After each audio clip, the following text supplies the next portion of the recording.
Bonjour, aujourd'hui on va vous montrer la technique de dilution de l'eau de javel. Vous savez, l'eau de javel est utilisée aujourd'hui comme désinfectant. Et vous allez voir que l'eau de javel a un effet bactéricide, un effet fongicide, viricide et sporicide. Et cette destruction dépend de la concentration du chlore et du temps d'action. On va vous montrer beaucoup de dilution en fonction des degrés et des pourcentages. Mais celui qu'on va utiliser aujourd'hui comme TP, c'est celui du 8 degrés fabriqué par l'usine Madar, qui est considéré aujourd'hui au Mali comme une référence à travers ses activités microbiennes et viricides, sporicides et fongiques. Maintenant, on va vous montrer en fonction des autres degrés. Après, on va passer à la pratique. Comment nettoyer les surfaces des labos, comment désinfecter les matériels, comment désinfecter les linges avec l'eau de javel Madar à 8 degrés. Vous avez vu en haut, ici, on a dit préparation d'une solution à 0,5%. Ça veut dire une haute concentration à partir de l'eau de javel pour les surfaces matérielles et les linges. Maintenant, si vous avez de l'eau de javel à partir de 1,25%, si vous avez des produits de javel qui est à 1,25%, vous allez prendre 2 volumes de javel contre 3 volumes d'eau froide ou d'eau tiède. Vous allez prendre 2 volumes d'eau de javel plus 3 volumes d'eau froide ou d'eau tiède. Maintenant, si vous avez des préparations à partir de 2,6%, ce qui fait les 8 degrés, les chlores sur lesquels on écrit les 8 degrés, vous allez prendre 1 volume d'eau de javel plus 4 volumes d'eau tiède ou d'eau froide. Maintenant, à partir de 3,5% ou 12 degrés, vous allez voir des chlores de 12 degrés. Vous allez prendre 1 volume d'eau de javel plus 6 volumes d'eau tiède ou d'eau froide. Si vous avez des concentrations à partir de 5%, vous allez prendre 1 volume de javel plus 9 volumes d'eau tiède ou d'eau froide. Maintenant, ce que nous on va utiliser aujourd'hui, c'est à partir de 2,6%. D'accord? Maintenant, si vous voulez désinfecter les mains, ça vous allez prendre 1 volume de javel plus 9 volumes d'eau froide ou d'eau tiède. Ça qu'on appelle la dilution à 1 dixième. Maintenant, nous allons passer maintenant à la dilution du Madar pour la désinfection d'abord des matériels, de la surface sur laquelle nous travaillons et des linges. Maintenant, on va passer maintenant à la phase de dilution. Il faut savoir que l'eau de javel, c'est un produit corrosif d'abord et un produit toxique. Inhaler l'eau de javel est très dangereux pour la santé de l'homme. Et ça ne doit pas être en contact aussi avec la peau directement en contact avec la peau. Je vais porter d'abord les bavettes.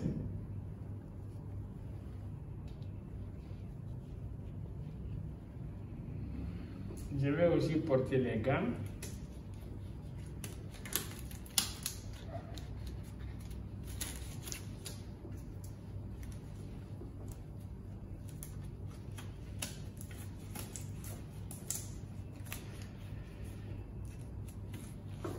Maintenant, vous voyez, il est très important de lire ce que le fabricant dit du produit.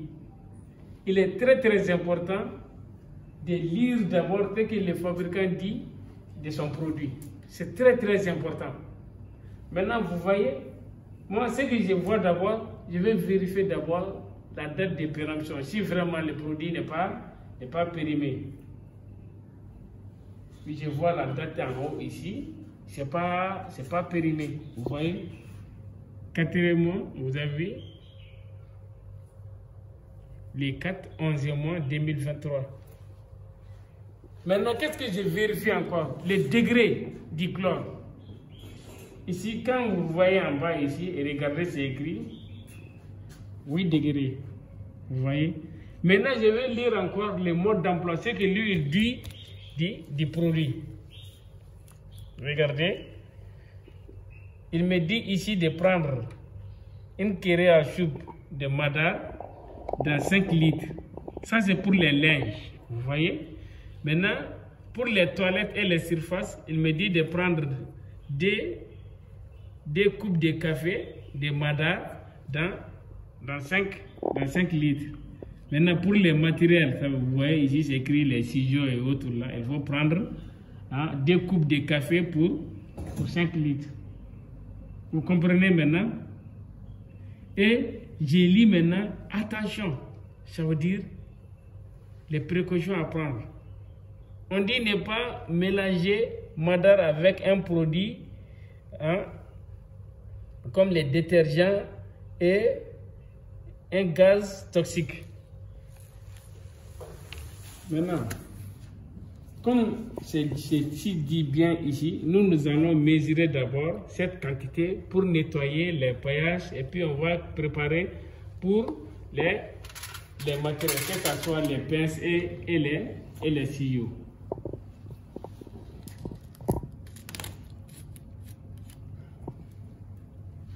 Ne jamais inhaler les produits. Vous allez voir ici, nous on a des gradations ici. En fonction de vos besoins, soit vous augmentez la quantité, soit vous diminuez la quantité. On a dit que ici l'activité de l'eau de javel dépend d'abord de la concentration et du temps d'action. Vous allez voir que le temps d'action qu'on va prendre pour les paillages serait différent par rapport au matériel et ce temps serait aussi différent pour les déchets. Je vais commencer par mesurer d'abord.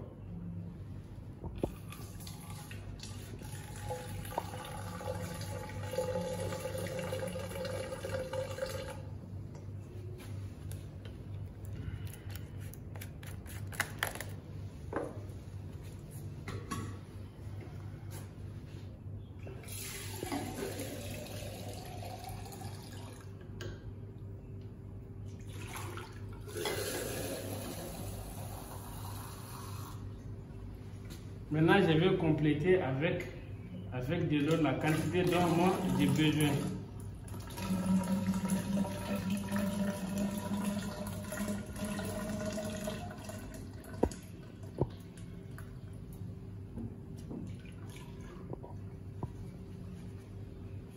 Vous voyez?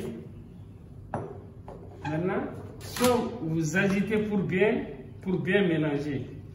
Ou si vous avez des baguettes, vous allez mélanger avec des baguettes.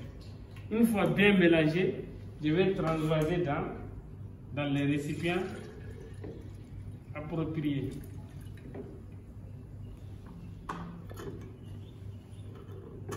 L'exemple de la dilution qu'on a pris, c'est pour nettoyer les paillages. D'accord? Maintenant, comment il faut nettoyer les paillages d'abord?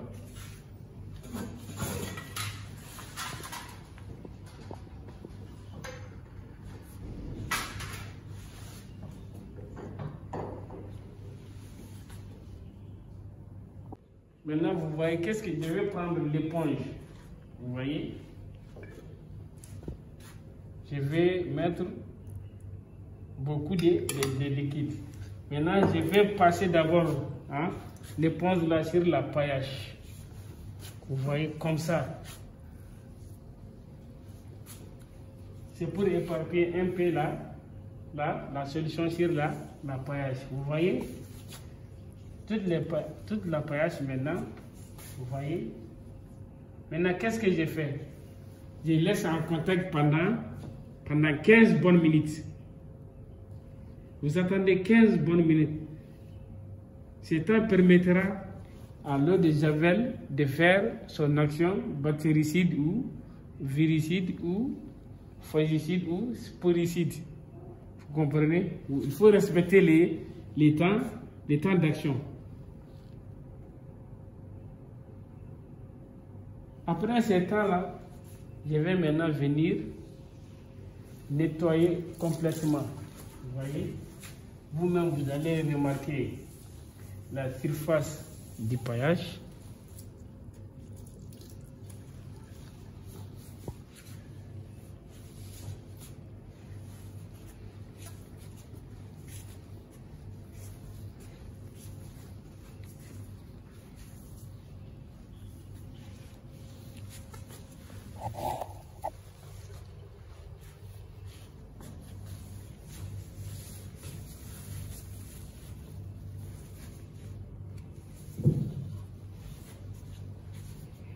Maintenant, vous-même, vous voyez comment ça brille avec l'eau de Javel Madar.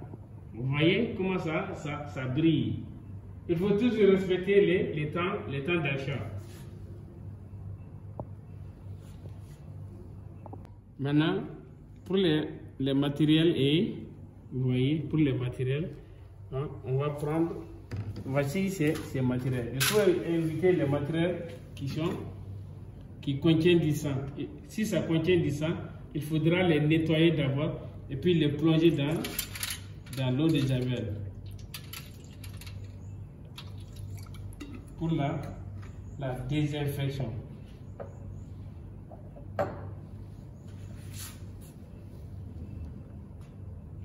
Si les matériels contenaient du sang, il faudra les laver d'abord. D'accord? Vous allez les laver d'abord et puis les plonger dans l'eau de décontamination. Si ce temps arrive, vous allez rincer. D'accord? Vous allez rincer. Mais il faudra savoir, pour les matériels, cela ne suffit pas. Il faut passer à la stérilisation maintenant.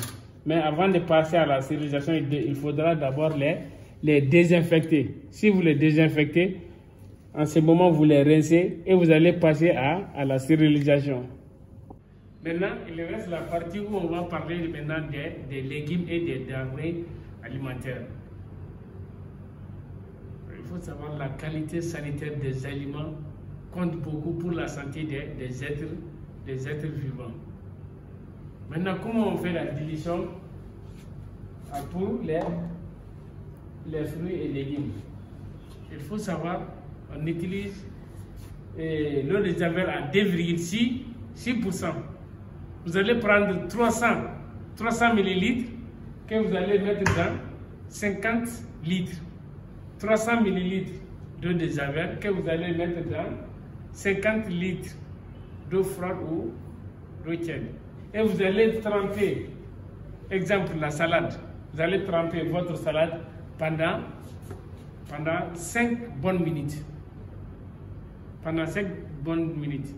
Aujourd'hui, tout le monde parle de la salade que ça donne de la fièvre typhoïde. Pourquoi? Parce que vous allez voir, les jardiniers mettent des excrétants d'animaux comme des engrais, l'engrais organique. Vous voyez, et vous avez vu que les salmonelles colonisent les types digestifs des hommes et des animaux. Il est très important de nettoyer d'abord vos aliments et légumes avant de les consommer. Vous allez prendre 300 ml d'eau de Javel à 2,6% dans 50 litres. Après, vous allez tremper vos légumes pendant 5 minutes. Maintenant, si vous avez des pommes, il n'est pas nécessaire de tremper la pomme dans l'eau de décontamination. Vous allez les laver avec de l'eau claire. Mais si ce sont des produits à éplucher d'abord, là vous pouvez les plonger comme la pomme de terre. Vous pouvez les plonger dans l'eau de décontamination, après les rincer et puis les éplucher. C'est ce qu'il faut savoir sur la dilution de l'eau de Javel. Concernant d'abord les surfaces de travail, concernant aussi les matériels de travail et concernant aussi les légumes. Il faut savoir faire des bons dosages. Respectez toujours la quantité dont le fabricant vous dit, qui est prescrit sur les coffrets. Maintenant, il faut savoir aussi qu'on vous a parlé ici d'abord de l'action du chlore sur les micro-organismes. On vous a dit, d'abord, ça dépend d'abord de la concentration du milieu en chlore. Et ça dépend aussi du temps d'action. Il faut savoir qu'une fois que vous avez des surfaces très contaminées, il faudra augmenter maintenant la concentration du chlore.